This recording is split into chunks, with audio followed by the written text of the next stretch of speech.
Death is the one story every life shares, but the conversations around it rarely happen. Welcome to the show that opens the doors to the funeral profession. The people, the stories, and the truths most never hear. This is As the Hearse Turns. Hey. I feel like I'm overdressed for this occasion. Well, you probably are. So we've swapped styles tonight. I'm the casual one with the last responder shirt, and you're dressed up. Yeah. Full disclosure. So I'm here at I am broadcasting live from the Harkins studio tonight. We do have a family that we're serving, but very, very awesome family. Very happy, and they're doing their thing. Troy and Deb have them in good hands. But if I got to pop out, I'll have to pop out, and I'm sure our guests and you can come up with something to discuss this evening that will. I'm sure. I'm never going to look at a candy cane the same again after the conversation we had before we hopped on here. That's great. I love it. Tonight's going to be fun. I am also on call. I'm on call Mondays and Tuesdays, so my phone's in front of me. If something pops up, I will have to hop off, but we'll make it work. We're going to have a great time. Good conversation. We always do. Yeah. So I am very, very excited about this evening. We have Georganne Bender from Kaiser and Bender. And the best way I can describe Georganne is the consumer whisperer. So I attended one of her presentations at NFDA in Baltimore, Maryland. And I walked out of that looking at funeral service completely different than what we as funeral directors perceive funeral service to be. And she is just a wealth of knowledge when it comes to merchandising, planning, like laying out things, colors. I mean, just in how you speak, how you talk to people over the phone. So tonight is going to be a great night. I'm excited for you and her to be able to talk. So let's go ahead and let's bring Georganne. Good evening. Hello. That was a good introduction. Thank you. Oh, you're welcome. And one of the other cool things is, so I love Universal. Yes. We go multiple times a year. And so I'm scrolling on social media, go figure me on social media. And all of a sudden it's in this Universal, I think it was a Universal pass holders group. Annual pass holders. Yes. A rabid group of people. A little bit. That's putting it delicately. These are some vicious people. But we're Universal people and Disney people, two different type of people. That's a different show. Love Universal. And I see a post and I'm like, Georganne Bender. I'm like, no. So I shoot her a message on her Facebook and I'm like, are you Georganne from NFDA? And she's like, well, who the heck are you? But then like, no, yeah. She's like, yeah. And next thing you know, the rest is history. And that was what, 4 years ago, George? 4 or 5 years ago, yeah. Yeah. I like to say that I'm the oldest Harry Potter geek that I live in Chicago, but I've been an annual pass holder for like 20 years. And I still walk around in my stupid house robe. You know what? There's nothing wrong with that. I have an 11-year-old now who, walks with me, so I feel better. So I think it's going to be fun just to jump right into things. Okay. So George, what do you see as the major obstacle that funeral homes won't change to actually understand not just our families, but the consumer? Because our consumer is the family, but we don't want to look at a family as a consumer. Right. But they are. I remember the first time that Rich, my business partner who retired in 2023, the first time Rich and I ever worked in your industry, we were called by the Minnesota Funeral Directors Association, the CEO of Wilbert. And he called and he said, I see that you mystery shop all kinds of different businesses. Would you mystery shop funeral homes? And I thought about it for a second. I kind of laughed and I went, yeah, we would. Rich thought I was insane, but we did. And I remember that very first presentation, I said, I called the audience retailers. And this is like 25 years. They didn't like that. I was going to say, how'd that go over? No, it did not go over well. And I just went, but you are.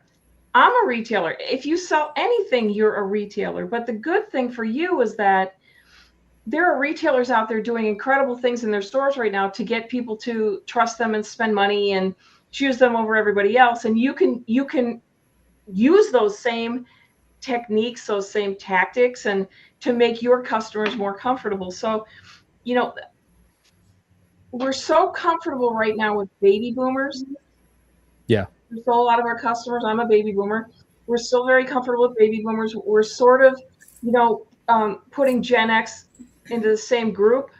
And, some of the things we share and some of the things we don't, but we're still very comfortable with those two generations. But I see so many funeral homes that need to change. Millennials are in their 40s now. Yeah. Thanks for reminding us. Yeah. Generation Z, right? They're getting up there too. And now alphas are coming. They want different things than baby boomers do. Baby boomers love whatever you do to make other generations feel comfortable. Mm-hmm. They adopt them. They love them too. But I mean, you have to be more into technology as a backup to the care that you provide. Technology. Yep. You have to meet customers where they are. I know you guys are all over social media, and you need to be. You have to meet customers today where they are comfortable. Yeah. And I think that's a big change, because every one of us runs our business and goes, well, we've always done it this way and it still works and we're still doing business. But these people that are up and coming, once my generation starts to say bye, huge changes. Right. And you got to, it's like a big tidal wave is coming. You got to get in front of the wave instead of waiting for it to come over you. And then, you got an issue. So yeah, I would say that. Agree with you. So you're a proponent of funeral homes utilizing social media. You don't think it's killing the profession and that it's doing a disservice and it's a shameful act? No, I think it's brought you into people's homes in ways that, let me tell you what, there's just, what Rich I used to call us? We used to call it the creep factor. That every time we would go and we know your industry. Every time we would go into a funeral home to do a mystery shop, there's still that, is there going to be three guys standing there with their arms behind their back, smiling at me when I walk in? How do they know that I'm coming in? They have a gas station bell in the parking lot. How do you know I'm coming in? And so a lot of customers are always going to have that. But if I see you on social media, I see you, Chris, I see you with your daughter, and I see you going to Universal, and I see you, going to Gettysburg, and Catherine, you're all over billboards, and, that is more comfortable to me. I feel like I know you, even though I don't. I feel like I know you, and I feel a little bit more comfortable with you and your business. Yep. And I think Catherine champions that all the time. How many people walk in, Catherine, and are like, we feel like we already know you. So it's not that we breached that hurdle of them being afraid to walk through the door. Right. Because we know, and there's a difference, I think. I mean, I think that there are people on social media that do things just for attention and just for shock value. Yes. And I put them in a different category than I would put you and the funeral directors that I've met for the most part at NFDA and at the state events. They're not on social media to go, oh, look at this. This is a really cool thing. This is what we do. They're not there for that. They're there to show you something, to make you calm, to make you understand it. It's if you can make the funeral industry if you can make customers see the funeral industry as something this much higher than buying a car, you're ahead of things. And if you're on social media, you've already done that, because I understand. I mean, to elevate, and that's what it is. It's to explain, this is going to sound horrible, but it's the truth. It's explaining the value in the profession. As funeral directors, and Todd Van Beck, God bless his soul, God rest him. One of his big things that he always taught, because I was lucky enough to study under him in school, is it's our job to have to teach the value the purpose, and the benefit of the funeral. And it's going to be different based on the demographics of where you're at, but that is our job. Yeah. So, and I agree with you. And that's, somebody mentioned on here, Cindy said she's more comfortable commuting with people in person or on social media. I get that. You know, my mother-in-law passed away maybe 15 years ago, and we went to the funeral home, and I knew the people at the funeral home because I'd met them at NFDA. So I'm in this room with my husband and his brothers and their wives, and we're looking at all the things, and his mother I'd had conversations with her about what she wanted at her funeral, and she wanted the same casket as her husband. She wanted the same everything. And, you know, we're going through that, and we get to the part where they're talking about vaults. Okay. And, you know, there's 3 different levels of vaults. So I look at the vaults, and one of the guys in the room goes, "That's a lot of money. Why do I need that?" And I looked at the funeral director, and he looked at me, and I thought, okay, he would never say this in a million years, but I did, because I knew this much. I don't know, Randy, you want your mom floating in water? But the videos that you put out can handle those things so that you don't have those scary conversations. It was like pulling teeth that night. Why do we need this? Why do we need that? Why do we have to do this? Yeah. Because there are some things you do. The cemetery she was at, you had to have a vault. It was a regulation.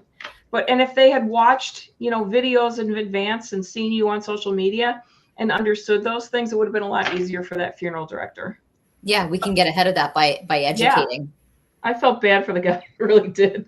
You know, I think there's well, no, and you know, here's the thing though, and this is why it's important to go to conventions, to take part in, you know, podcasts or webinars or seminars, things like this, from people like George, like Catherine, because most funeral directors don't do confrontation well at all. And I'm not saying that was confrontation, but it could come across as confrontational. But how to diffuse that? You know, what was the old one? I'm sure you remember it, George. Catherine, did you ever read Verbal Judo? No. You didn't either? Okay. Oh. Yeah, great book. You know, great way to, like, you know, de-escalate situations. But one of my biggest gripes about professionals, or quote unquote professionals, is that if you can't properly articulate the value of what you're trying to offer to the family, you've already lost. Right. And you would be amazed at the number of funeral directors I have met doing mystery shops who can't have conversations with customers. Really? Yeah. Can you give us an example? Well, we visited this one funeral director one time. It was snowing like crazy. And Rich and I stood on the porch ringing the bell. Door wasn't open, ringing the bell for like 5 minutes, covered in snow, before he opened the door. And then we got in there, we sat across the table, and he essentially wanted us to do all the work. And, you know, most families don't want to do that. Most families want you to tell me, walk me through, have a conversation, talk about my loved one, talk, you know. And I would come across that a lot, where if there would be silence, if there would be silence, they would expect the customer to fill it. And sometimes that's okay, but sometimes it's not. And you have to be able to read the person to understand, you know, when you can say something. Yeah. When you should say something. And I wonder if that comes from just, again, the lack of confidence that director had, or some people are. I'm a firm believer that there are some people that have. Everybody has a strength. Everybody has a weakness. Mm-hmm. So you may have someone that is a phenomenal embalmer, but they're never allowed to step foot in the arrangement office. Yeah, I remember that story. It was 3M, and I want to say Post-it notes, but I could be wrong. And they were talking about how there was this guy, and he was so brilliant, and he invented everything, and he was the best employee, but he was but he was not talkative. He was not good around people. So they kept him in the, in the back, and he did his job in the back. And then they had front people that did the other things, that did the selling and things. And, you might have people like that. Like you just said, the best embalmer might not be somebody who wants to come out and talk to the customers. Absolutely. But you know how to juggle that. I want to back up for a minute. You said something a couple minutes ago, Chris. You said that, what did you say about, we were talking about vaults, and you said they can't explain, that some funeral directors can't explain what they're offering. And I appreciated hearing that word offering, because I have been accused that we sell and that we push, and that we push families to buy certain things that they don't need, because we're just so focused on lining our pockets. And I'm just about educating. Here are your options so that you can make an informed decision. And so that has a lot to do with the state of the mind of the customer. Mm-hmm. They're in a bad situation, and they're not fully hearing you, and they're going through different things of grief, and you're very calmly and politely explaining to them what the different things are, but they can't hear you. That's why the things that you two do on social media is so important.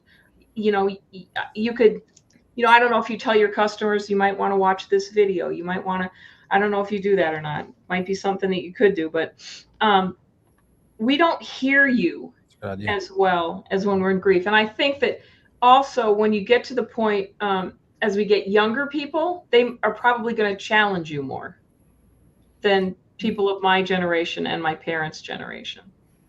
Certainly Gen X will. Gen X is like, okay.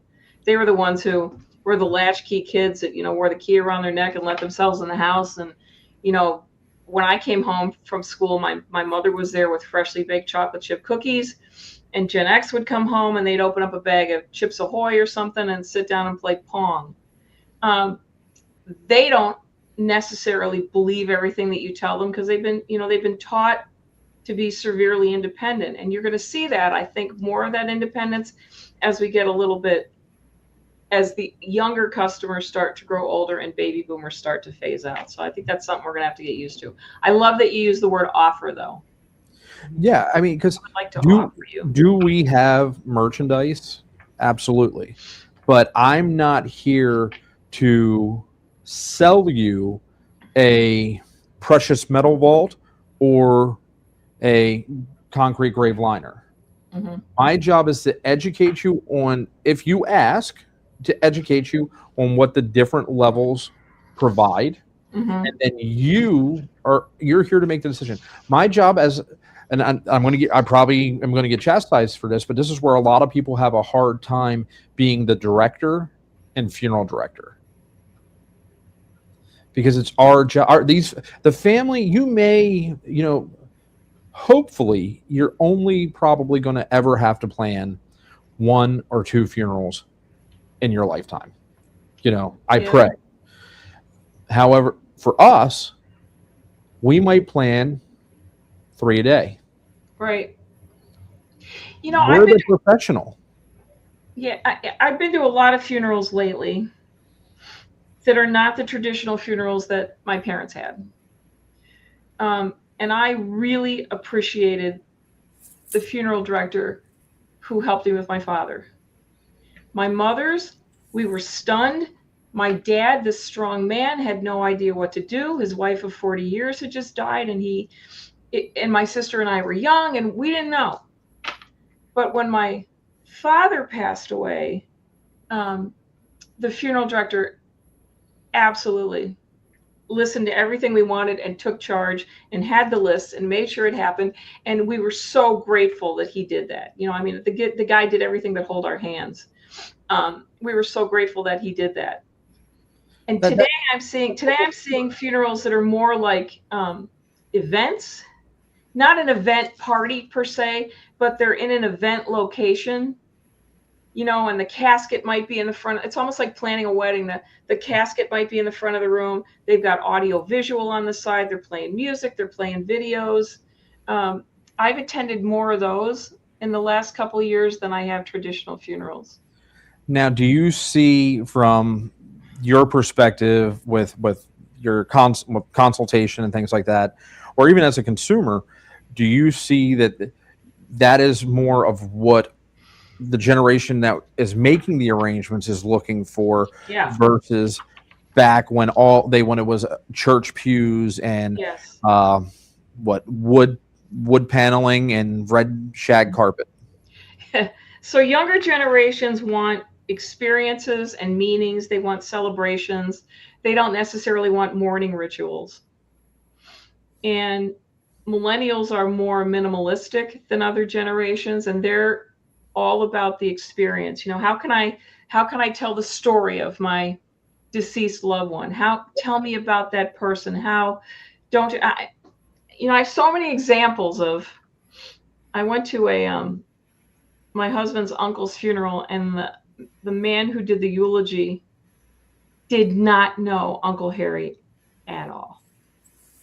Okay. And I remember sitting in the pews, not too far away from his son, and I thought his son's head was going to explode. That's not my father. Who are you talking about? My dad did this. My dad did that. Tell my dad stories. Harry was a big storyteller. He was all about family. He was a great salesman. Talk about that.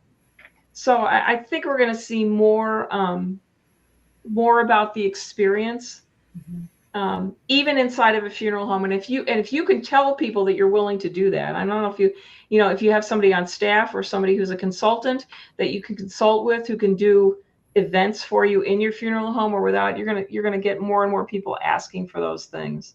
Mm-hmm. There's somebody on here from Australia. Yeah, I saw that about vault burn fuse there. And then Karen asked, she said, I'm guessing, but I'd like to know for sure what you mean by mystery shopping. Can you explain how you do this? Yeah, absolutely, Karen. But I want to go back to the guy from Australia just for 1 second. Yeah. They do funerals differently than we do. I mean, I've seen some incredible websites from funeral directors, funeral homes in Australia that they're softer. They're not showing the hearses. They're more, tell me about the family, or tell me about the person that died. Tell me about their family. They do things differently. I just thought of that. Okay. So you want to know how we mystery shop?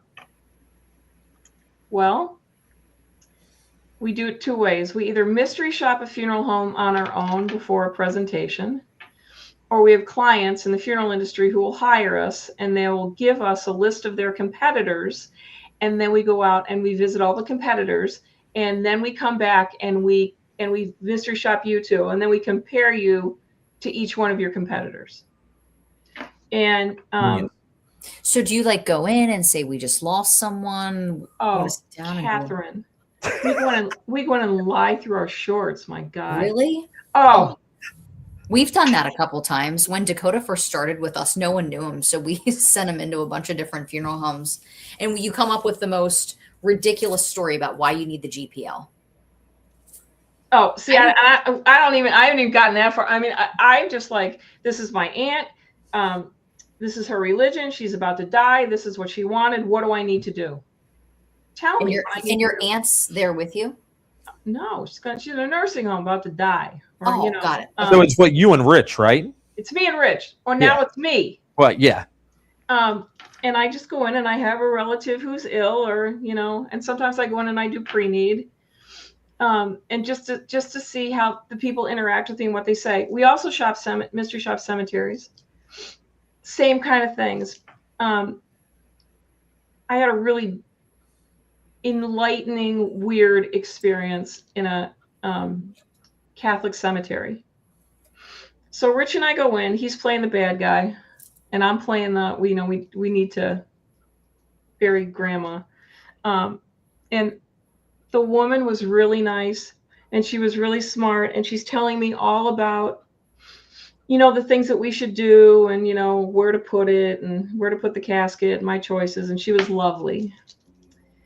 And I asked her a question I said, my aunt's Catholic, my grandmother, whoever it was. What do I need to do? And she said to me, well, according to the church, you need to have her funeral first with her body present. No, her visitation. And then the funeral, and then you can cremate her. And when my mother died, Catholic funeral, when my mother died, we cremated her and the cremains were at the funeral. Okay. I lost my mind. I sobbing. I don't know if you guys are Catholic, but you do something wrong, you're burning forever, right? I'm like, oh my God, did we screw up my mother? What did I do wrong? And I actually had to go back and make an appointment with the Monsignor at the cemetery because I was scared to death that I'd done something really bad for my mother. My word. I hadn't. This woman had given me partially correct and partially incorrect information. But when you're mystery shopping a store, and I'm going in to see how a salesperson does, it's very different than going in and sitting with you guys and talking about how are you going to handle my loved ones, future in heaven, or whatever you believe. It's very different. You guys have such a huge job. It's a little different than looking at a planogram. Cry on command. You what? You can cry on command. Like you can totally act the part. I can act the part. No, I cannot cry on command. Now look at my age. I cry at everything now. You show me a sad video and I'm going to, right. But no, I don't cry on command. And then it was like somebody punched me in the face. Do you just say, well, I appreciate the information. We're going to take this home and think about it. And then you just never call them back? Yeah. Okay. Well, thanks for wasting our time. No. And sometimes they send emails and, and after a while I'll say, I was mystery shopping you and you did really well and this is what happened. And, or here's some feedback. Give me a call and we'll discuss it. Yeah. I mean, especially the people that I do for pre-need, I don't want to leave those people hanging. That's their livelihoods. Yeah. Now, you would be contracted by either an owner of a funeral home. Because I remember when you and I first connected, I actually, Georganne phone shopped my funeral homes for me. Yeah. And they did really well. And was able to solicit back feedback so that I could figure out, are we really getting the, where are areas of opportunity? Well, one of the things is thinking that your own, doesn't stink. I remember mystery shopping a group of funeral homes for this one funeral director, and we didn't have a good experience with one of his own people. And he's like, well, she's my best person and she's really good and I can't believe that would happen. And he had recorded it. Oh. I recorded, I go, watch the tape. Sometimes we think, we can always do something better. Always. I mean, yes. I speak for a living. That's what I do. I go to trade shows and I talk, and there are things that I can always do better. If somebody says to me, I can't read that slide, or, you trailed off here, or maybe you should do this, or your microphone. I have to listen to that because I can't live in this bubble of, I have a really great company. You do have a really great company, but that doesn't mean that everybody's great 100% of the time. And, one of the things that I always talk about is you can never stop training, ever. Yes. Ever. I mean, maybe it's information from your vendors. Maybe it's videos, or it's classes, it's webinars, it's NFDA, it's whatever it is. People have to continually learn. So it's not. So you're saying that what the bedrock foundation of funeral service, that this is how we've always done it, and we don't need to try something new or do anything new, is completely wrong? Yeah. What do they say? What are the last 7 words of a dying company? But we've always done it that way, right? Yep. Absolutely. You gotta. I mean, look at all the changes that had to happen since COVID. Hopefully every business that went through that came out better. Hopefully. I think the funeral profession has, but it's changed the funeral profession forever. And I think that's where, again, as professionals, explaining the value of the offerings and why they're there and the benefit of actually having the funeral service versus, because they'll sit there and they'll say, well, back during COVID, we did this for Pop. So Mom just passed away now. Why it was fine back then for Pop. Why do we need to do something different now? Why, instead of just doing a direct cremation, why should we have a funeral service now? Right. And and that's a video. Everybody who's listening to this is a funeral director. You should do a video on that one. You should do a Facebook on that one. Why should you have a funeral? People don't think they need it. I don't want to spend the money. I don't want to go there. People aren't going to come. You need closure. I don't care who you are. Yeah. Unless you're a hermit somewhere. I agree. We lost my uncle 2016 or 2017 suicide. And we were supposed to go out to eat. We would go get sushi.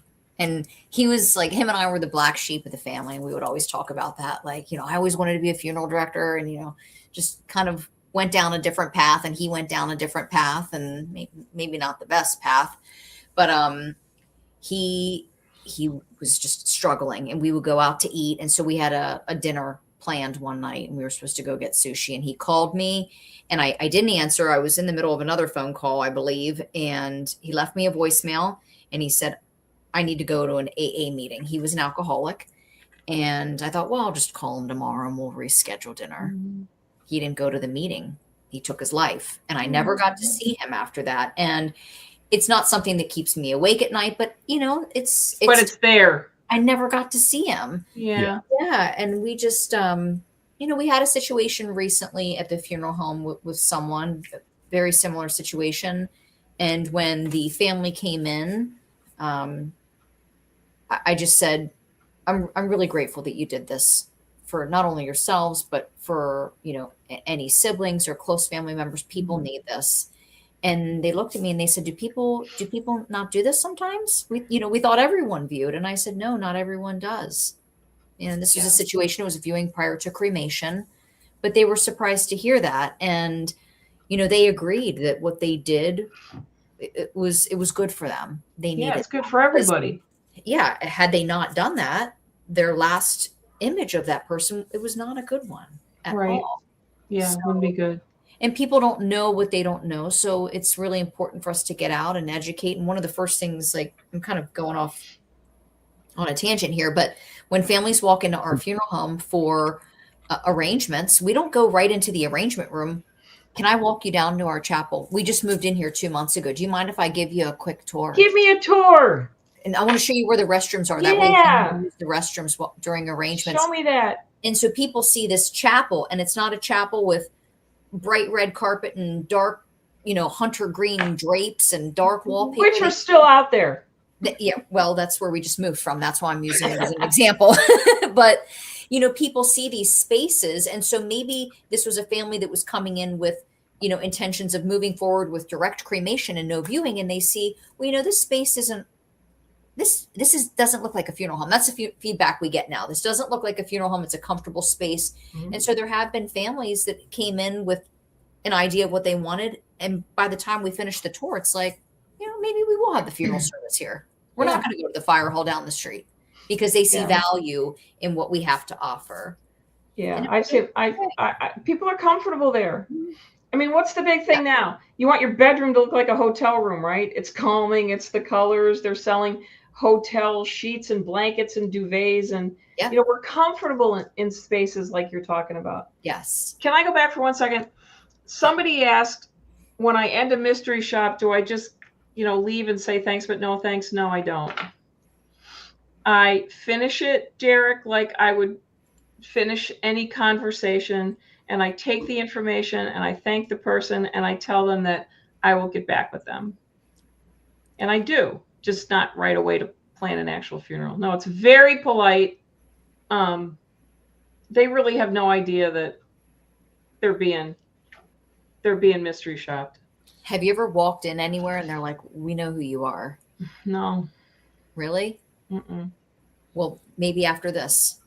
Maybe. Maybe. So Keith asked, he says, talk to me about voice of the customer surveys. I'm not familiar. Are we talking about like the federated surveys? I've never heard of that titled survey. You mean like a survey where we ask the customer what they think? All right, I'm going to say one thing about surveys. If you do a survey, open-ended questions are better than closed-ended questions, but you need both of them. And if you're going to do a survey, never use an odd amount. Like, don't do, what was your opinion of this funeral home? 1 through 5, 1 being the worst, 5 being the best. Because you know what people do? They go to 3. Then they're right in the middle and you don't know anything. Do 6. Do 10. Then I have to choose on the good side or the bad side. But, you know, there's one thing that I really like to do, and we've always called it asking the big question. And the big question in retail or other businesses has always been, what one thing could we do to make your experience more pleasurable? You know, what one thing could we change? What one service could we add? What one? In your case, you would say, you know, what one thing could we have done to make your experience easier? What one thing could we have done to meet your needs? And I don't know if you do that before the funeral, if you want to do it afterwards, but when you ask people to tell you one thing, they'll tell you. They might not go through a big survey, but you ask that question, just tell me one thing. They absolutely will. Yeah, I think, you know, I mean, that's a really good point. It's the way things are worded, because a lot of the times some of the surveys are just one, like a scale, and then as it leaves at the end to where it's, is there anything else you would want to relay to the person? And a lot of times they just hurry up, circle all the way down, and just put it back in the return envelope, and that's it. Yeah. So, I mean, if you those are probably really good questions if you truly want to solicit feedback, because you're going to get them to start thinking. Exactly. Versus, you know, oh, look, I got all 5s on this survey. What does the 5s tell you? Yep. If you get negative feedback, do you pick up the phone and call the family? Yeah. Absolutely. I only got one survey back where the family, of course, they weren't happy with the prices. You know, 20 years ago when we planned Mom's funeral service, it didn't cost this much. I'm thinking, well, it was 20 years ago. Yeah. And yeah, I did not call them just because I felt like no matter what I said, they wouldn't be happy. You know what? In that case, send a note. You know, I'm really sorry that you felt this way. We tried our best to do what we could. If I can do anything for you in the future, handwritten, not handwritten by a computer, handwritten by you. You know, if there's anything I can do for you in the future, please don't hesitate to call me, put your card in it, and send it. Yeah. But, I mean, you have to respond. Like, I'm sure you guys on Yelp and on Facebook, I'm sure if somebody leaves a review or says something, you respond to that. Yeah. But there are still funeral homes out there that have not picked up their Yelp account. They have not done their Google business account. And you need to. On Yelp, say, Catherine, you didn't fill out Yelp for your funeral home. I can fill it out for you. If and you don't claim the list. Me, a customer, can claim your page if you haven't filled it out. And even if you haven't filled out Yelp or your business page, people can still be reviewing you and you don't know it. I know we have our Google. Yeah. We have our Google business profiles and everything set up, Chris, that's what right? I mean. Yeah. So we have Google business, and so we partner with Ring Marketing with Welton Hong. So that encompasses all SEO platforms. So Google, Yelp. You looked at them? Yeah, we get monthly reports, and we have an actual strategy call just like this with our account manager. Nate and I get on that, and you know it really is enlightening. But one of the biggest things is no matter the comment, whether it is negative, whether it is praising you to the cows come home, it is important to always respond. Yes. Because if you do not respond to the negative comment, there's only one side of the narrative. Well, now, and then people start to pile on. Yes. People love a negative comment to pile onto. So, and that's what we get so much hate in the social media world from other licensees who have ghost burner accounts and this, that, and the third. And it's one of those things where it's like, you know what? I took a note from Nathan from the other night to where it's like, man, I'm so sorry. You're so sad, but I appreciate you being here to keep my information fresh in the algorithm. Yeah. And they never responded, you know? Oh. And it's frustrating when these people have never used our services. They're just upset with us, and then they'll take it to Google and they'll leave a Google review for us. And you know how difficult that is to get removed. Hard, very hard. So but respond, and then at least right. You're on there. We had a Google review one time where this woman was going off on how much she hated our presentation on finance, and we didn't know numbers, and we don't do finance. Yeah. You guys are lucky I can still remember the multiplication tables. I mean, let's be honest here. So with that, I was able to go back to the review company and say, go look at our website. We don't do this. Mm-hmm. And we were able to get it taken down. But I responded right away. I think you're mistaken. I'm not sure who you're talking about, but we talk about merchandising and, not finance. And Chris, you got that review from someone in the community a couple weeks ago on the post where you were introducing yourself, and they claimed that they were at a funeral service and they weren't impressed with you and the staff. And we responded to that. And I said, my husband and I own the funeral home. And I was lackadaisical. Yes. Yeah. That means you have a personality. And we reached out, offered to talk to them, never heard from them. So at that point, I just chalk it up to, you know what? We're new owners. Some people like to stir the pot. We don't like change. We're very sensitive these days. I mean, I used to do stand-up before I became a speaker, and I can be horribly sarcastic.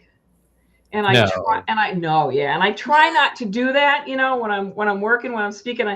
But sometimes you say things, or sometimes you might say things that you think from your generation that are, stupid throwaway comments, but somebody else will take such offense at it. And I think we love to do that. We love to take offense at things that don't really matter.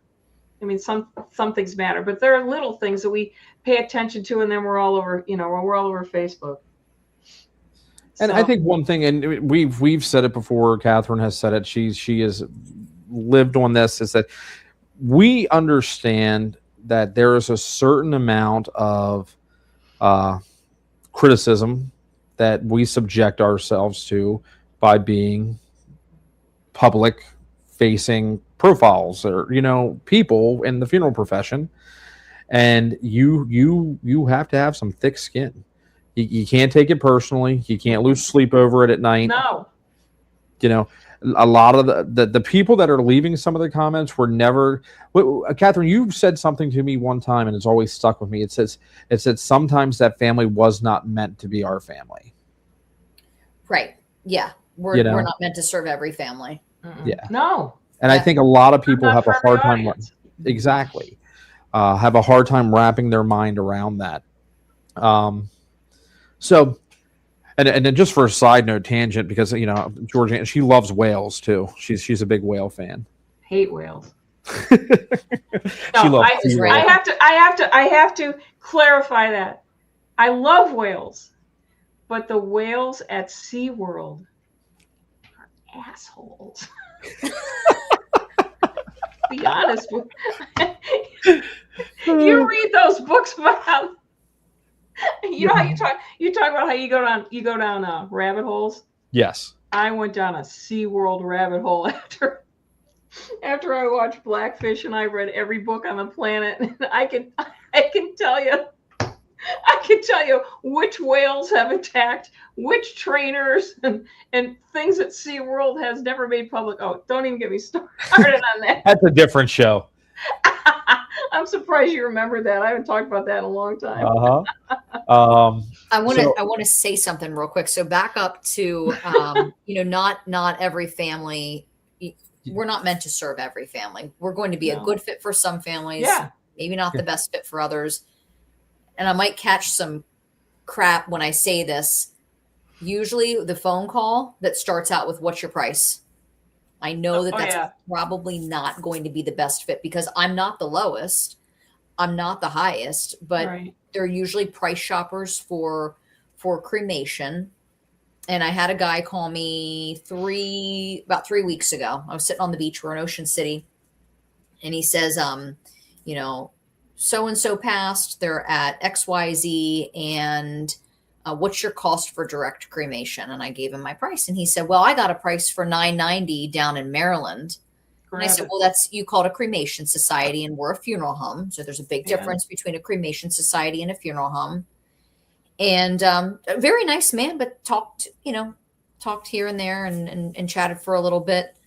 And he asked me, he said, is it possible that I can pick so-and-so up from XYZ and transport them down to Maryland in the bed of my pickup truck? And I thought, I don't even want involved in this situation. No. I don't want involved, and we're probably just not a good fit. So I wish you the best of luck. Here's who you'll want to contact. And I will point people in the direction of the low-cost funeral home in our area if I know that costs are a concern, because I'm certainly not going to sit there and, get them. Well, you know what? It's terrifying if you're not prepared for it. Somebody in the comments said, we prepare for a baby for 9 months. We prepare for a wedding for, at least a year, and then a funeral comes and we don't know what to do. So, if someone said to me right now, you need X number of thousands of dollars to pay for this funeral right now, I know that you guys have ways to help people go through that. But sometimes the first thing through your mind is, I don't have my next rent payment. How am I going to pay for this? Yeah. What am I going to do for my dad? And, if you can turn a price shopper around, sometimes they just need to hear from you and hear your story and you're good. But some people, like Donald said here, no matter how hard you try, you won't please them. And some people that shop for price, they're going to Costco and they're buying the 47-ounce things of mayonnaise and they're shopping the clearance rack. And that's their mentality. And this is what's so important about price shopping. Don't wait until you have to make a decision because the hospital's telling you that you're at the deadline, that we're going to call the medical examiner, the coroner, the state anatomy board as your loved one's unclaimed, because you just lost someone. You're not thinking clearly. You're making decisions out of emotion, and that's where the bad actors, the bad apples, the sleazy funeral directors will come out of the woodwork to take advantage of somebody like that. Right. And do it before you get to that point. Mm-hmm. If I say it all the time, it sounds like a broken record, but you get ready to buy a car. How much time do you invest on your phone, scouring the best deal, looking at all the different dealerships? And 9 out of 10 times, the days of walking up to the dealership just to kick tires, that's long gone. They don't have cars. Exactly. They're sitting there and they've got the deal done. They know how much they're going to pay. They're approved for the financing before they even walk into the dealership and still have to wait 3 hours. Yeah. But for a funeral service, for God forbid, the woman that brought you into the world or the man that raised you, we don't have the time of day until you're in the 2-minute warning of the fourth quarter. Yeah, but sometimes we can't. Is it a mental thing, you think? Sometimes we just cannot. I have written down everything that I want for my funeral. It's in writing. It's on my computer. I cannot make myself go in and pre-plan it. I cannot do it. And I'm 71 years old, and I have more time behind me than I do ahead of me, which terrifies me. I can't look at those things. Can't do it. But you at least have your wishes written down somewhere. I at least have that written down so my kids won't be crazy. I picked the funeral home for them to go to. You're coming to Pennsylvania, right? I should. My mom's family's from Pennsylvania. That's why I love talking to you, because you guys have that accent. The way I think you have an accent. No, I am sure I do. The way you say your O's. Well, I Oh. I was Really? born in New Jersey, moved to New York. Oh. The way you say your O's. That's why I'm sitting here. I'm saying it to You're myself. doing it now. I look weird. Next. Chris also says cement. He doesn't say cement. And I say radiator and carrot. And it's the water, and it's washing machine. Yeah, my mother from Bryn Mawr said washing machine. It's the Washington D.C. But you have a lilting accent, and it's the how you guys say your O's. Can I show you something really quick? Yeah. So I have to come up with billboard artwork. I get an email from our rep at Lamar every couple months, and she's like, I need artwork for your postings coming up in October. And we are just pushing pre-planning. But there are, I think funeral homes we're expected to do the stereotypical funeral home marketing. We care about your family. Well, obviously you should care about my family. You're a freaking funeral home. Can you see it? Ooh, that's blurry. To turn down the brightness on your screen, Catherine. My biggest pet peeve is if you have to advertise you care, you do not. You do not care. Right. Okay. You guys show you care just by. Okay, what does it say? Death doesn't take appointments. Planning does. Planning does. That's good. Someone in the community will complain about it. Yeah.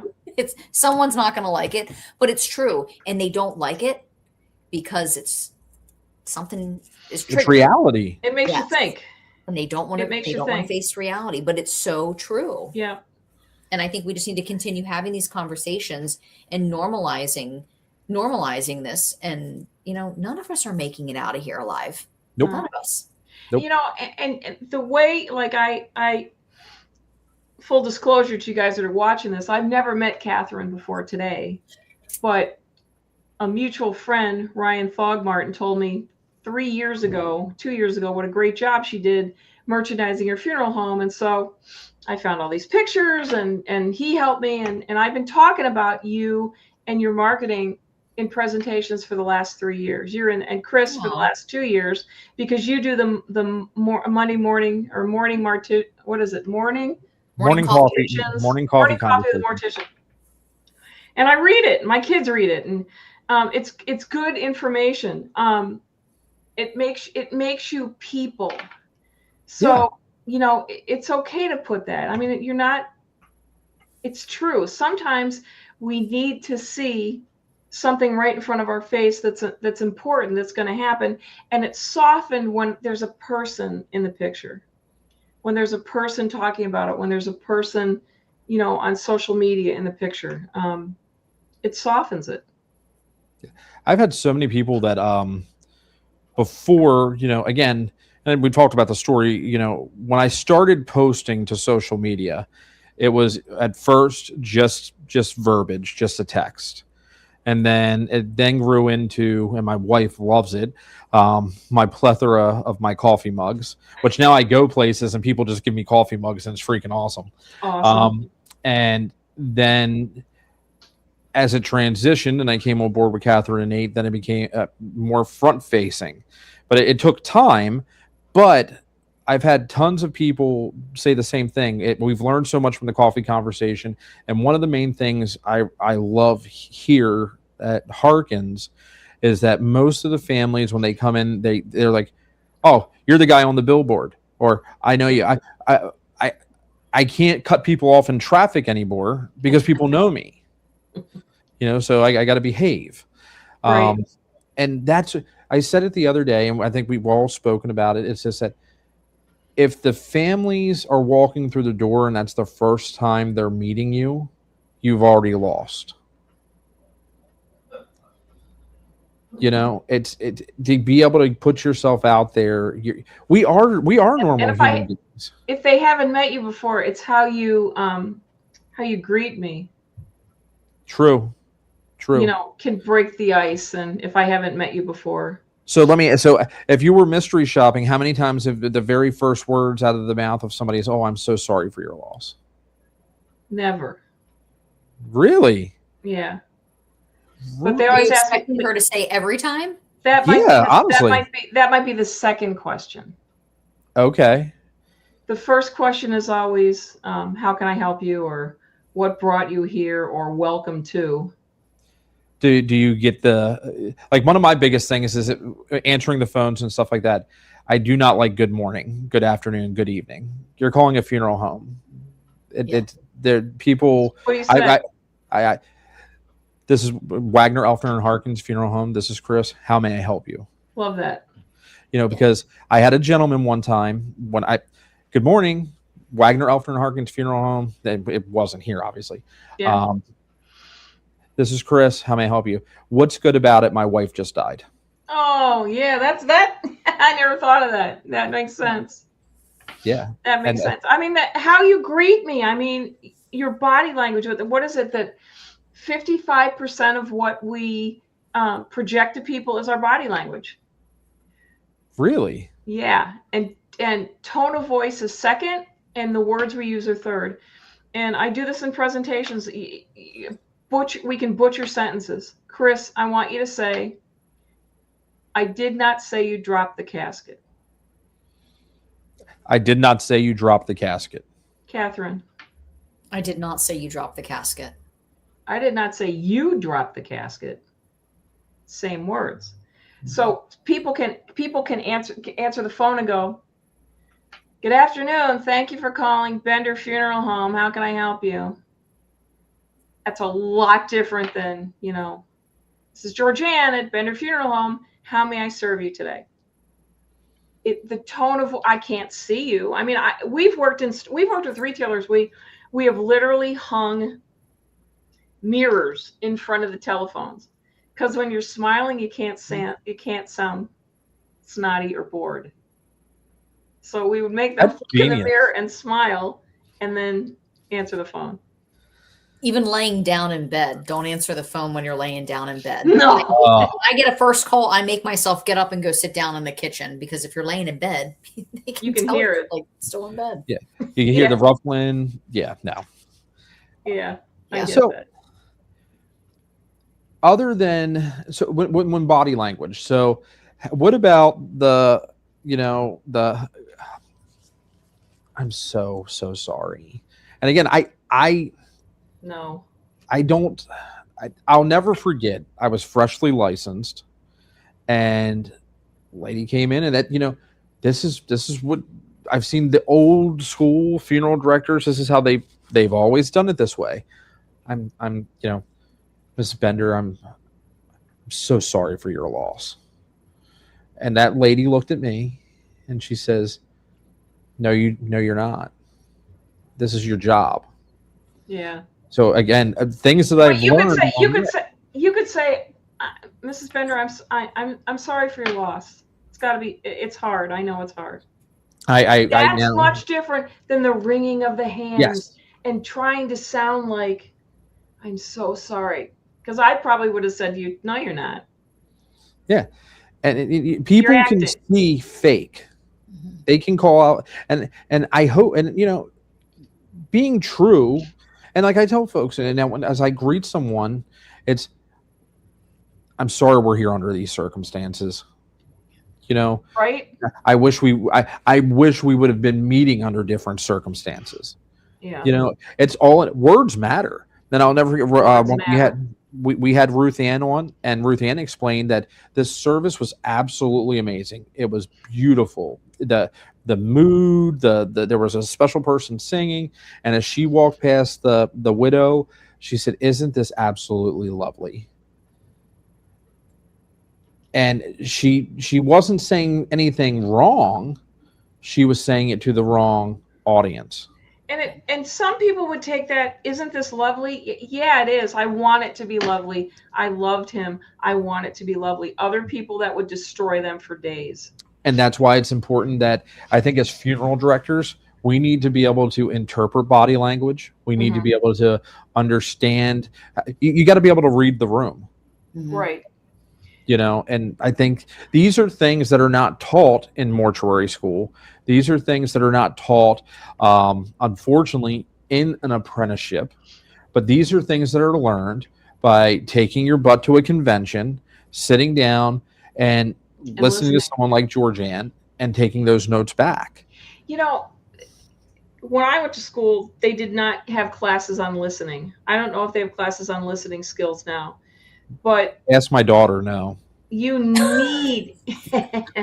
That's not fair. What is she, 12? 10. I can confirm they don't teach that at Dallas Town. Yeah. I mean, but you need to do that. You need to be able to look at somebody and listen to what they're saying. And instead, so many times we're thinking that we're trying to anticipate the next question or what they're going to say next, or, you know, something like that. And we don't even hear what they say. So it's important to pay attention. Yeah. Caitlin had commented, she's from Coleman Taylor Funeral Home. And she said, I saw that. She said, I asked someone how they were one time early on, and I'm so conscious of not saying that now. And I just think anytime we're talking to a family, depending on how the person died, you know, Yes. don't say, I'll shoot the obituary over to you later. I'll never forget. Oh, Yes. I see where that's going. We had a graveside service for someone a couple years ago, and it was a really unfortunate situation involving a handgun. I'm sure you can imagine. And at the end of the service, it was so hot, the pastor stood there and he said, I don't mean to jump the gun, but we're going to, wrap this up. And I'm like, oh, so when I'm in arrangements with families and, for anyone, in school or in funeral service, just take note, just think before you speak. And those are the things that you have in the back of your head not to say. Yes. The lady that you just talked about, thank you for that shout out, Coleman Taylor. I appreciate that. Somebody said that they only said once, how are you? I found myself in that situation when I was talking to a friend who passed away, to his wife, and I would see her and I was concerned. How are you? And then I realized what I had said, and I said to her, oh my God, I'm so sorry. I can't believe I asked you that. And we laughed. And I said, but I'm always thinking about that. So if I say it again, I'm sorry. And then from now on, I said, I'm just going to tell you that you smell nice. And that means me and you that I care about you, and I hope everything's okay. Because there's always things in the back of your head that you.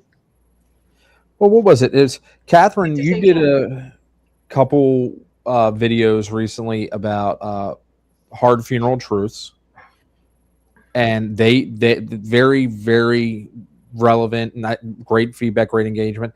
And I just put one out. I don't think I put the second one out yet, but the first one went out about things that should never be said at funerals. And I'll never forget, it was a young child that passed away, and the parents were burying their child.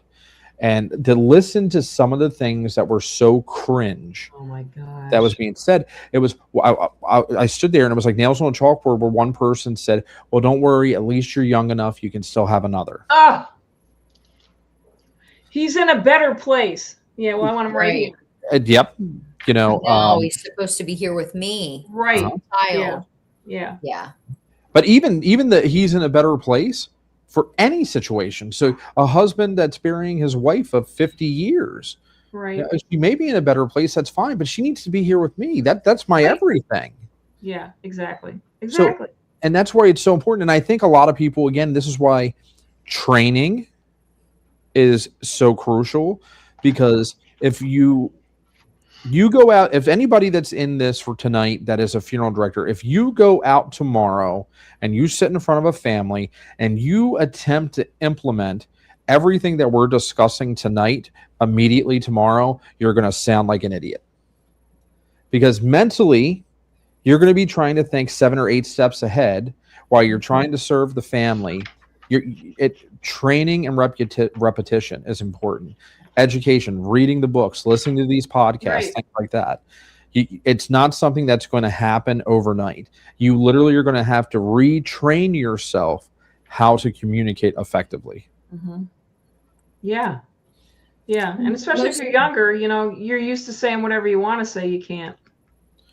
Well, and just with arrangements, listen with the intent to understand. Don't listen so that you can, come up with the perfect response. Listen Just listen to the family. Right. They just need to be heard right now. But I think so many funeral directors get in there and just yap, yap, yap, yap, yap. So Some listen, people- what is it? Listen 75% of the time. Talk 25. Yeah, I don't know. But Well, people really need to listen. yeah. Well, And and I had sometimes people really need to tell their stories. One of the things, one of the comments, somebody's just pre-planned their mother's funeral and feel good about that. That's Dee Dee, that's great. The comment that you have at the end, God, I can't think of her name now. She was the poet laureate for the United States under Clinton. It'll come to me as soon as I hang up the phone. Anyway, she said, people will remember what you said. People will remember what you did. People will forget what you said. They will forget what you did, but they will always remember how you made them feel. Yep. Yeah. Did And you ever have a funeral director greet you with a hug when you walked in? Did what? Did you ever have a funeral director greet you with a hug when you walked in? No. Wo- I would have probably started laughing and had to leave. Okay. People do that? So I'll have people that will come up to hug me, but I do listen for key words that Yeah. give me the indication that they would be okay with that. But I'm not going to like pounce so on them. Catherine's a hugger, and it takes one to know one. Well, I am too. I was thinking Maya Angelou. Sorry. The late, great Maya Angelou. Mhm. I might hug you at the end of the funeral service, Yeah. I wasn't sure. Not that I hug but when people I come in, I'm a hugger too. Yeah. And I'm surprised that there are, I think that's going away. You know, people are like, don't touch me. I think that, and I think the problem is that people are so guarded. They feel that it makes them, they don't want to come across as vulnerable Yeah. because, again, they're walking into a situation that for so long they were uneducated on. And that's why we're trying to break down these barriers, make ourselves more accessible to where, you know, I've got to go in there and, you know, because everybody thinks this is going to be a sales pitch. Right. And all that type of stuff. And 9 out of 10 times by the time they leave, some of the arrangements that you think are going to be the absolute worst and going to be the most challenging and most difficult, as long as you're just be yourself, be truthful, and just have a conversation. Right. You're there. And then the best part, like Catherine says, the best funeral directors are the ones that listen and keep their mouth shut. The problem is you have too many funeral directors that want to make the funeral about them and not about the family. That's a good point. And the ones that want to make it about the family, I mean, they're the ones who, it's freezing out and I'm sitting at the gravesite and the funeral director walks over with an armful of blankets and hands one to everyone sitting there. So we're not freezing. I mean, that's a big difference than someone who wants to tell me why I need something for 20 minutes. Funeral director should be seen and not heard. Yeah. I mean, you guys, you play such an important role, and how you play that role is important because you wear 75 hats. Yes. At the same time. And we don't realize that, you know, I never realized until I started working in your industry and I sat back and just watched it at funeral homes. When I would go for a visitation or something, all the things that you're doing behind the scenes, you know, and all the things that you're juggling, and we don't see that. We appreciate it, but we don't know how it happens. It's like magic. That's the thing. Someone passes away, they show up, and that their loved one looks, you know, hopefully their loved one looks, you know, amazing and at peace and at rest. Yeah. And the flowers are positioned properly. The stationery is done right. There's no typos. You know how many times I wake up at 3 o'clock in the morning and I'm like, oh my God, I just ordered stationery. Did I do a typo on that name? Did I put those dated desks? So I'm pulling out my laptop at 3:30 in the morning, looking at the order, looking at the proof, just making sure. Funeral anxiety is a freaking thing. My It absolutely is. dad, my mother died on their 40th wedding anniversary. Yay. Oh. And when we were in the hospital, I actually asked the priest, why is my mother in a coma and Charles Manson's healthy as a horse? And he said, oh, George, that's one of the great mysteries of life. But he did say to me, he said, your mother isn't going to come out of this coma, and you need to understand something about your father. And I said, what? And he said, you need to understand that he will do one of two things. He will either find someone immediately because your parents had a good marriage and they spent a lot of time together. He will find someone almost right away, and you and your brother and sister better deal with that and be okay with it, or he'll die within a year. And my dad found somebody, and he ended up marrying her. And when she passed away, the funeral home made a video, and they spelled our family name, Guyan, 3 different ways on this video. The devil's in the details. I wasn't there. It would have been really ugly. But you got check it again. We don't get an and I've said this. Funeral service is a zero-fail mission. Yeah. We do not get second chances. No. If you have a wedding, something goes south, you can get remarried. You know what I mean? You can do something different. Funeral service, if you mess up, that family's never coming back. Right. And I don't care how great your marketing is. I don't care how good your prices are. I don't care if you're the cheapest guy in town. That word of mouth from that family in the community, you're done. Right. And it's your job to make sure that the funeral goes okay. My mother's funeral, we didn't know anything. Nothing.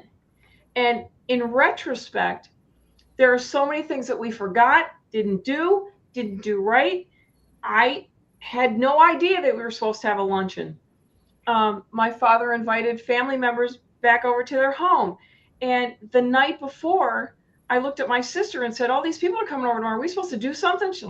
So we're off at the grocery store begging them to make us fruit and vegetable and cheese plates at 10:30 at night. Begging them. But, there should have been that checklist or somebody saying to me, okay, now it's traditional that you have a luncheon afterwards, or it's traditional that you have people back to your house. Are you ready for that? And Catherine, I don't know how you do it, but normally in my arrangements, I'll sit there and I'll ask, the family, because at the arrangements, I don't like sitting here trying to go over the details of tomorrow tonight. So the family that's here this evening, they already know how we're planning on dismissing the service. Now, they may come to me today and say, hey, we took in a lot of information. I just want to touch base on something like that. Or I'll ask, do you have any questions for tomorrow? But in arrangements, I'll ask, so at the graveside after the committal, are there any announcements I'm going to be needing to make? Are you going to have a luncheon? Where do I direct people to? Or is it going to be something that is just private, that's invite only? That's a good way to do it. Where can I send people to? Absolutely. Or they might say, nope, we're not doing anything. So I'm just going to dismiss directly from there and thank people for their attendance. Which is different from me, who, I'm 30 years old. I had been to a funeral when I was maybe 10 years old. I knew nothing, and my dad was worthless. My sister's 11 years younger than I am. That's why you paid us. Nothing. But that's why you paid us. We dropped the funeral director dropped the ball. I mean, if he would have handed me a checklist, I would have been in good shape, but nothing. I usually talk about the luncheon when I'm talking about the obituary and service times. And okay, so we're having the viewing from 10 to 11. Actually, let me back up a minute. Are you having a luncheon? Yep. Things to do. Plan around that. Yeah. And you just have to kind of assume that the person sitting in front of you has absolutely no idea what they're doing. Yeah. I go to the mechanic. I have no idea what the heck I'm doing. I expect that guy to be the professional. You walk in the door and you're charging me a professional service fee. You're the professional. So I have so many quotes from people in focus groups who have said, I was so grateful that the funeral director was there to take care of everything. I was so grateful that the funeral director did this. I was so grateful that, and then I have some on the other hand that, I don't think we messed this up. We didn't do it right. Did I do this? They weren't helpful. I felt like I was on my own. Err on the side of, comfort. Like Catherine said a little while ago. So and we talked about it briefly about that Facebook comment we got about the person saying lackadaisical and all this other stuff.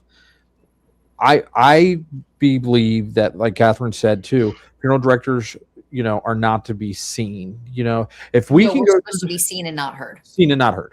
Yeah. It is not about us, but you see so many things.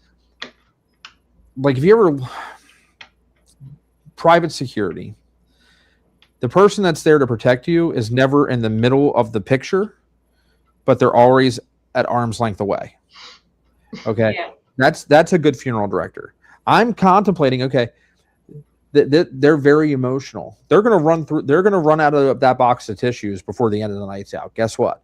There's already another box of tissues waiting right beside there. me. Yeah. And you have to be proactive instead of being reactive. Right. And most funeral directors, all they want to do is come. So sorry for your loss. Let's go in and see, whomever is. And again, I never ask when I take someone in and, they're seeing their loved one for the first time. I always say, is everything to your liking? Yeah. I don't ask, is everything all good? Or, are you happy with how they look? What one thing could I do right now to? Is there anything that I can change to make things better for you at this time? And it's nope, everything's perfect.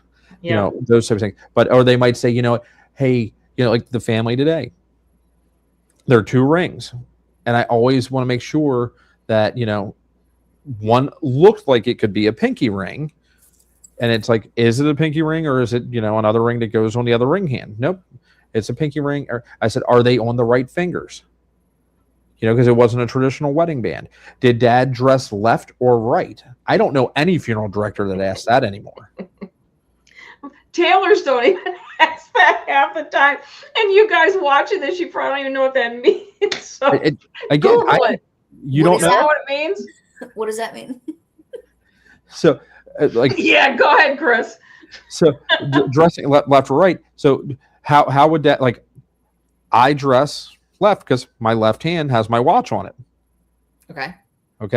I also ask, did Dad ever I don't always do a full Windsor for everyone I put a tie on.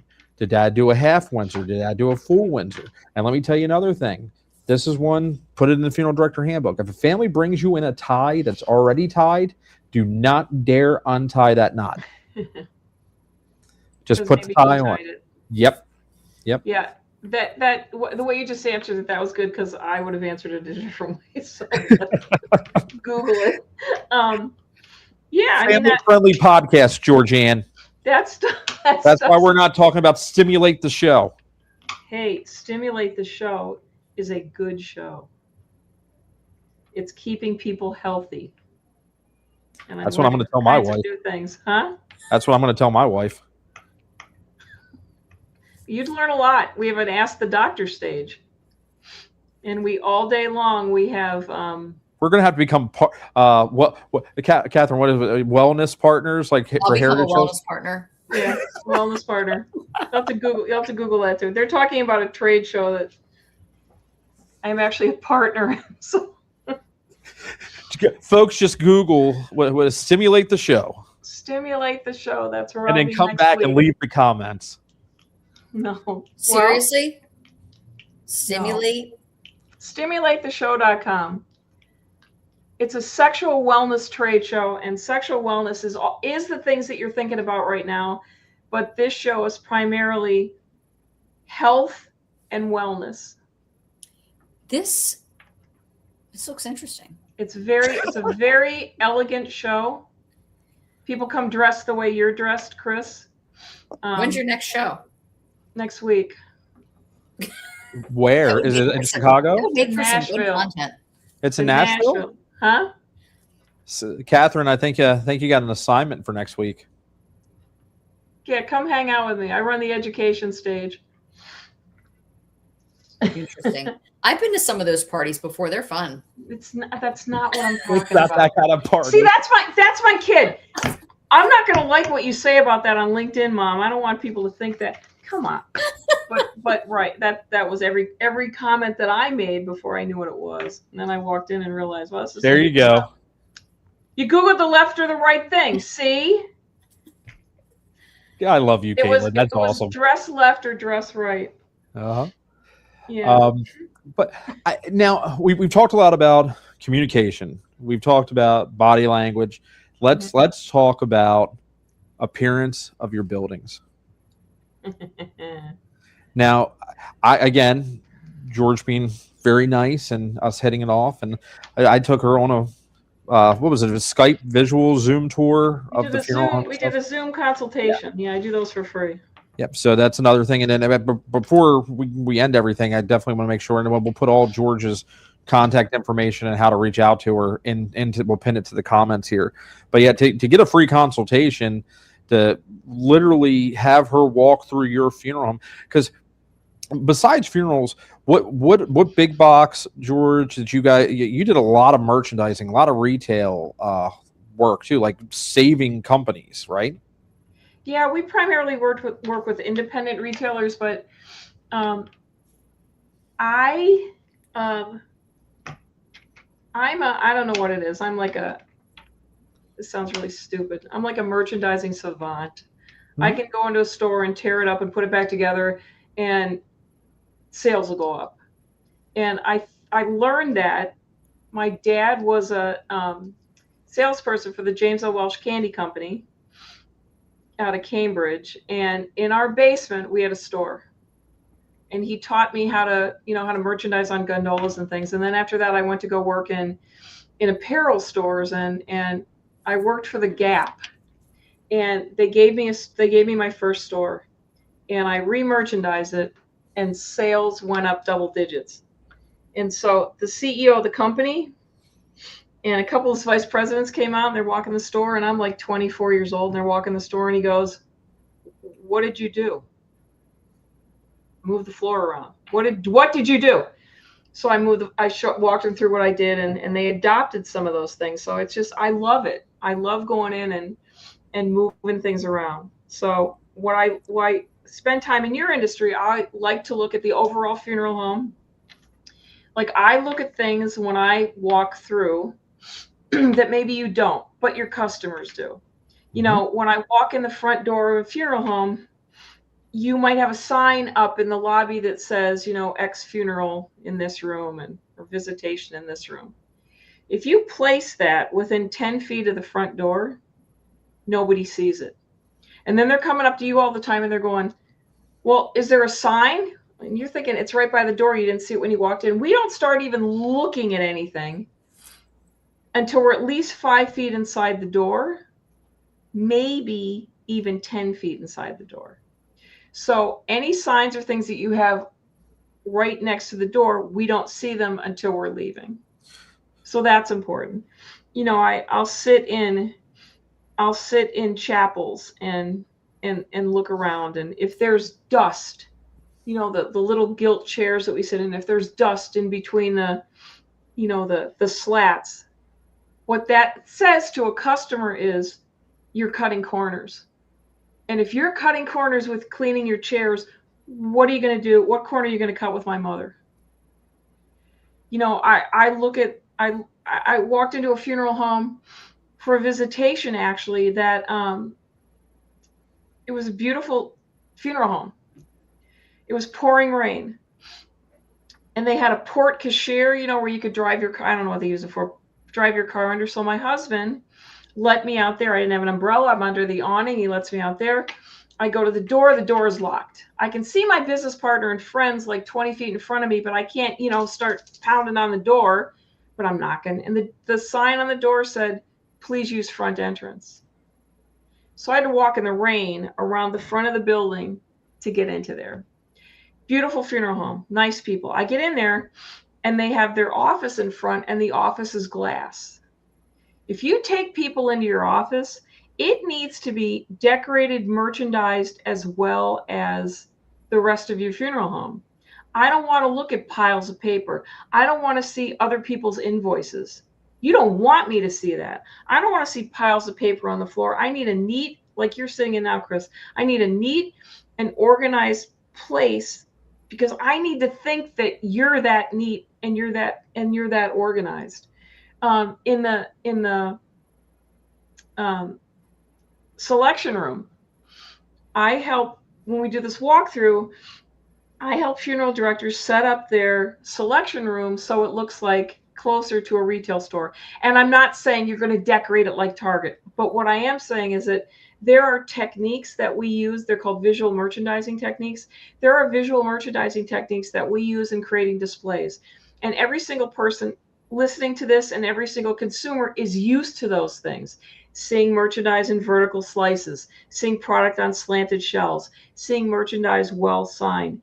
And so what I do is I take those strategies and those visual merchandising presentation techniques and show the funeral directors, now, if you did this display and you tweaked it and just did this, it would make customers more comfortable, because I can look at that display. It might be urns, and I've never seen an urn display before, but I can look at that display and I can say, yeah, I'm okay with that. I can look at that, because in my mind somewhere I'm thinking, oh, I saw vases displayed like that in home goods, or I saw, so that's what we do on those calls.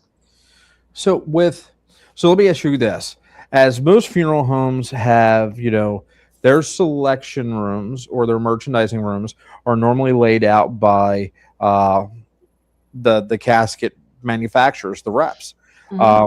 You just give because a lot of the standard full size casket displays are going away. I see that funeral directors see that's a waste of square footage that could be used for other purposes. So you either have, like for me, I'm in a very small, older funeral home that doesn't have a selection room.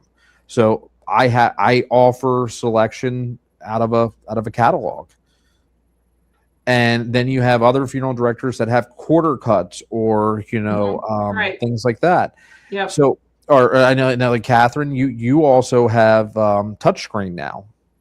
Touchscreen, and we do corners. Yeah. So back to what you just said, Chris, you catalog for older customers?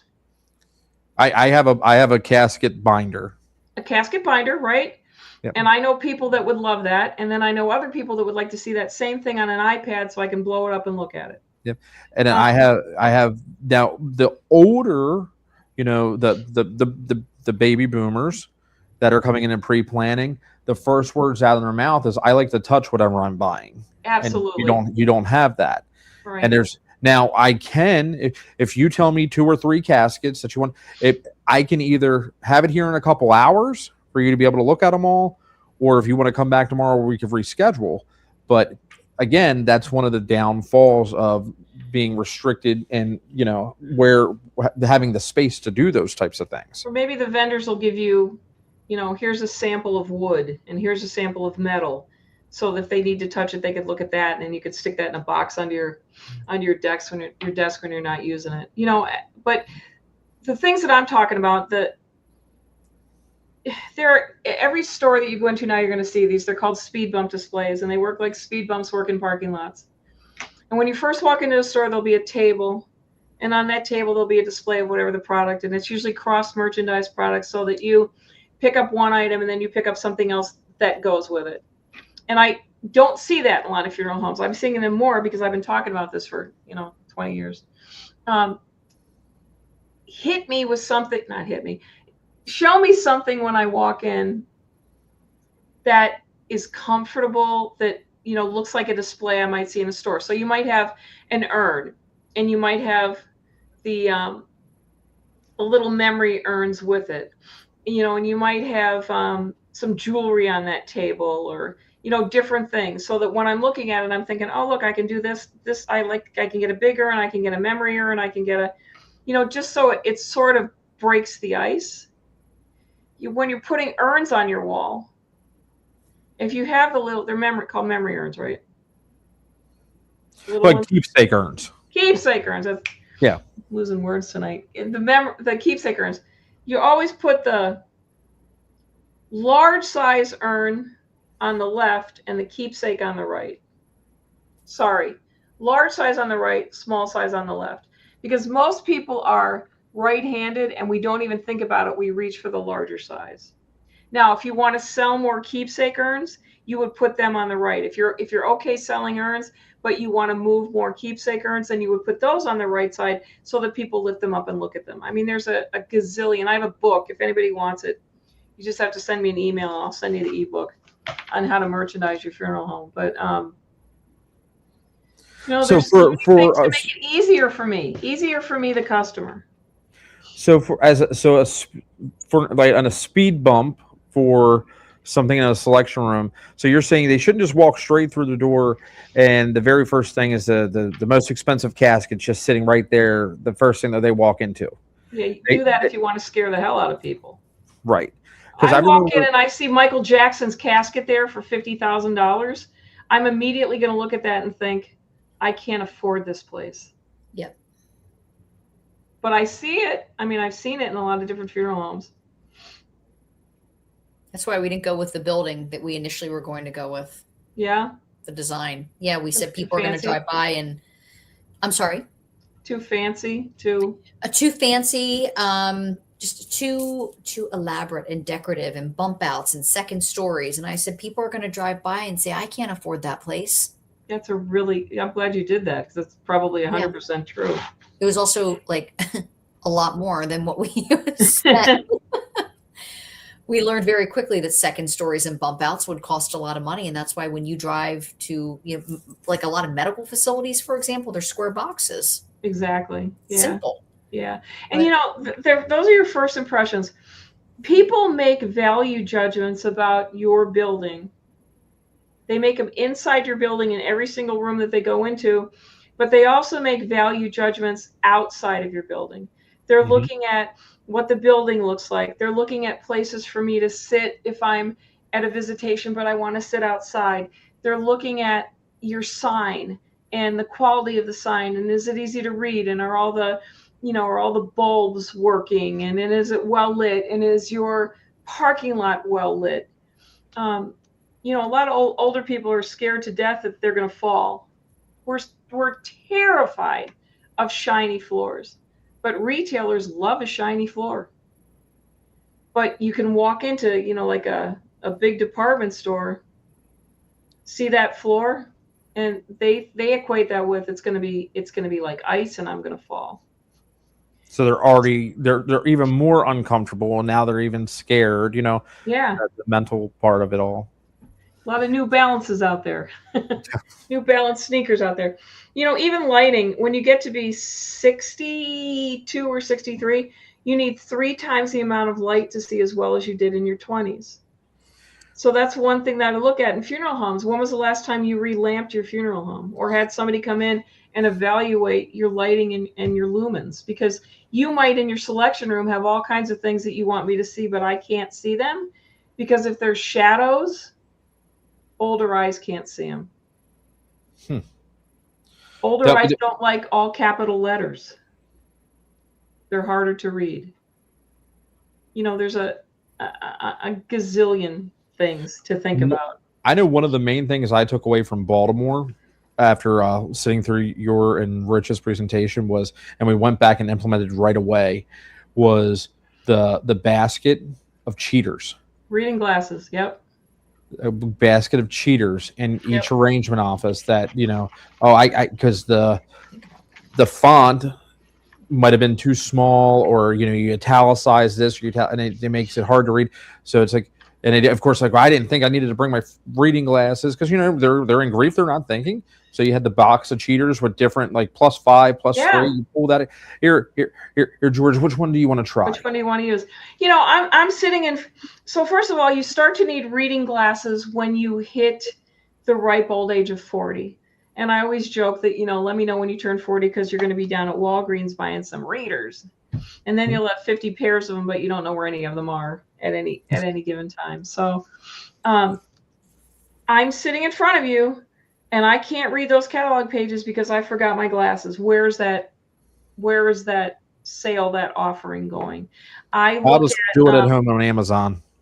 That's exactly what they'll think. Or they're getting their phones out, and they're trying to blow it up. if I have to sign a contract and I don't have my reading glasses, I'm walking. So it's smart to have all different magnifications. And you can buy them at the dollar store for $1.50. Just go buy a ton of them. If somebody steals them, who cares? That's what I was just thinking is tomorrow I'm going to run to the dollar store, grab a bunch of glasses. My husband's watching. So honey. All different magnifications. Yeah.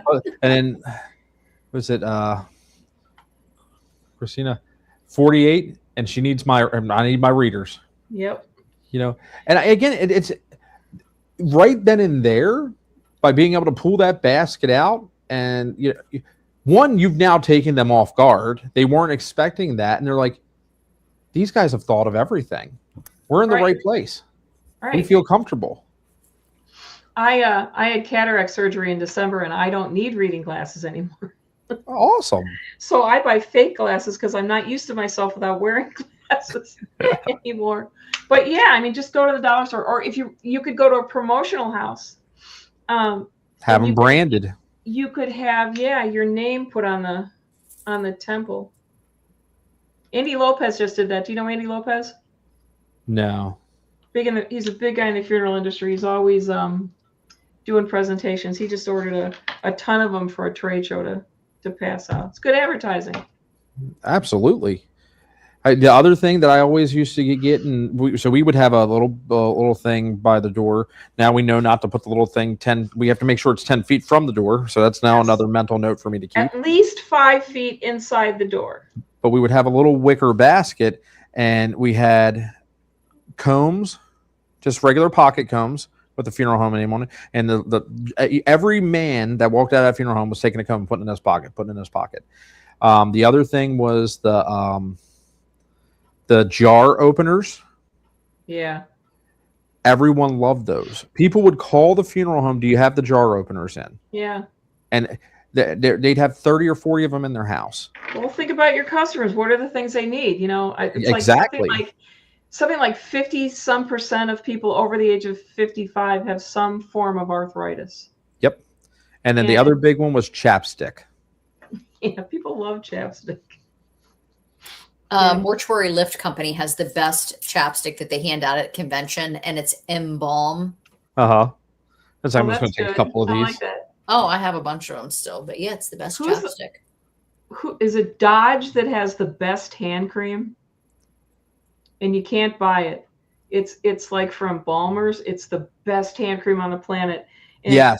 Every time I can get a bottle of it, I steal it from the funeral home or ask a funeral director to send me some, and then I enjoy lending it to people, and they'll go, "God, this is the best hand cream I've ever used in my life." Yeah, it's made from Balmer's. It's probably massage cream.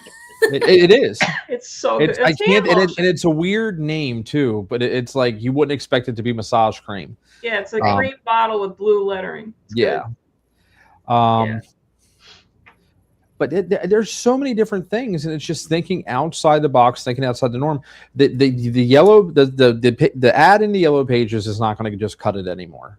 That's Yelp now. Did you know Yelp means yellow pages? There was that, and it was what's the other one? YW or something like that that owns it or something.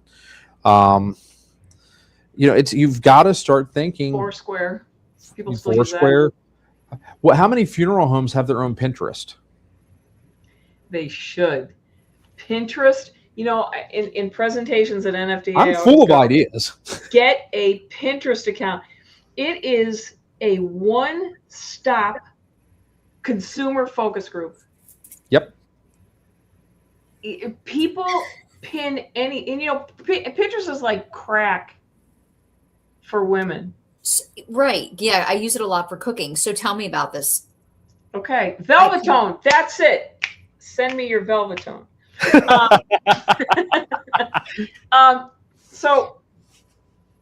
So you go into Pinterest and put in funeral ideas. Mm-hmm. And I just create a Wagner, Elfner, and Berg page. Make your own Pinterest for the funeral home.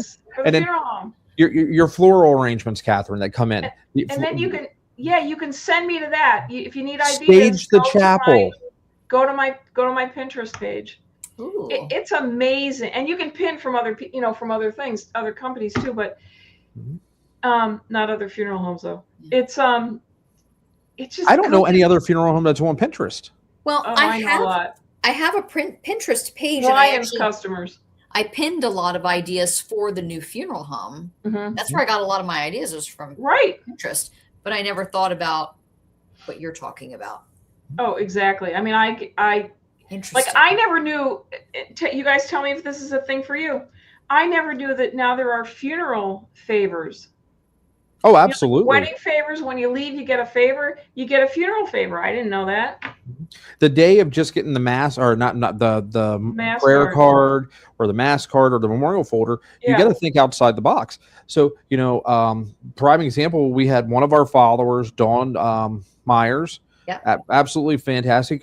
I come into the funeral home and there's like 3 or 4 dozens of cookies, and it's got Catherine and I's face on it. It's got different logos and stuff. And I'm like, you know what? If somebody was a baker and you got their recipe and had like a baker be able to duplicate grandma's chocolate chip cookie, and at the end of the service, as people were leaving to go to their cars to go to the cemetery, you're handing out a cookie, and it's compliments of the funeral home. Mm-hmm. It's not something, but you know what? You got to take the 5 seconds and 10 minutes to have the conversation during the arrangements to find out about that person, to then ask those questions. She loved lilacs. Give everybody a lilac. One of the big favors that I'm seeing now are recipe cards. Yep. So they duplicate the recipe card, but then if you duplicated the recipe card for the chocolate chip cookies and had somebody bake them, that's a home run. Have a baker bake them, though. Have a baker bake them. Don't serve anything out of your funeral home that isn't pre-wrapped or catered. Yeah. I'd cremate it. That's what I do, so I wouldn't be baking anything anyway. But you know what? Some funeral directors aren't going to like that, because that means they need to dip into their own pockets and spend a little bit of money. And some funeral directors don't like to do that. Well, then that's why, what do we say? When the funeral home down the street starts serving the family that you should be serving, don't come here and complain. Yeah. They just don't want to go the extra mile. Well, I say that because if you, Catherine, if you baked cookies and served them at a visitation and somebody got sick, either from the cookies or something else, that's a liability for you. So as a business, always go to a caterer. Yeah. You also don't want to eat anything that I bake. So if you go back in on Catherine, probably the Berg page, probably around May, June, Catherine decided to fried chicken at the funeral home, and the fire department showed up. So they showed up. And Wait, you were frying chicken? She was making lunch. Searing it in the pan, and I ate it. It was great. It wasn't burnt, but our detectors were very sensitive, and so because we're a commercial building, they have to come. And we hadn't even had our walkthrough yet. We had been in the funeral home for maybe a week, but they showed up, and I was like, "Well, while you're here, can I get a selfie? Can we post it on social media?" And poor Nate, Chad, I are walking around trying to figure out how to get back into certain areas of the funeral home because the fire door is shut, and because the alarm hasn't been reset, we can't get in. And all of a sudden, it's on the like local community page that the fire department responded. So hey, and then you just see Catherine. Can I get a selfie? She's just walking, and she's like, content. You can make content anywhere. So to say you can't come up with something to put on social media, you're full. I'm calling bullocks. You can make content anywhere. Yeah. Anywhere. But people want to see you. If Catherine becomes any more transparent, she'd be invisible. It's a good picture, Michael. We've got about 15 minutes left. So again, I think we've talked about a lot of great topics. Catherine, I knew you would love George. That's why when you guys were in Chicago, I was like, if you get the chance, you have got to go listen to her show, or presentation. I'm sorry. Her show. I'd listen to your show. I got to go back and see if I can find some old YouTube clips of you doing stand-up now. There aren't any. It was in the late 70s. So, if people are interested in wanting to do the consultation Zoom with you, how would your website? Yes. Would that be the best thing to do? Yes. And it's GeorganneBender.com. So just look at my name there and take the Guyan out. GeorganneBender.com. Is we'll go back after the live ends, and I'll take all of I'll link it and pin it in the top of the comments here. You can reach me through there. And I know you said you're not going to be in Charlotte, but how about ICCFA or anything on the books this year for any funeral service? Okay. I have Stimulate next week, and then I go to Las Vegas for Super Zoo, which is this incredible pet show. It's amazing. They have all these contests, and they're grooming dogs and painting them to look like zebras, and everybody's happy, and there's animals everywhere. It's the best. And then I go to the dive show after that, and then I have a couple of private meetings before I wrap up the year. Christina, please reach out. Definitely send, that information will be put back up sometime this evening. It'll be back in the comments. And, just is it still KaiserandBender.com, Georganne? So, or is it just Georganne Bender? Kaiser's retired.